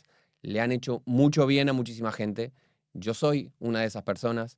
Y creo que si alguien que está viendo este video nunca se ha animado, aunque sea a probar, ¿no? Claro. Aunque sea a probar, creo que vale la pena. No, me ha gustado mucho porque como ha ido hablando en toda la charla, no ha sido en contra del dolor, sino de decir, vale, está el dolor, pero vamos por otro lado también. Lucas, como digo, por tema tiempo no, ya públicamente te digo, tiene que haber una segunda parte, si tenés tiempo en 2025 la Así hacemos. será. La temática de las preguntas no la voy a hacer, la voy a guardar para la segunda parte, pero Lucas, muchísimas gracias por tu tiempo, has explicado muy detalladamente todo y como dices tú, el que no conoce nada, que curiosee, y el que conocía, creo que ha aprendido también. Así que muchas gracias. Gracias a vos, Andy. Un gustazo charlar con vos.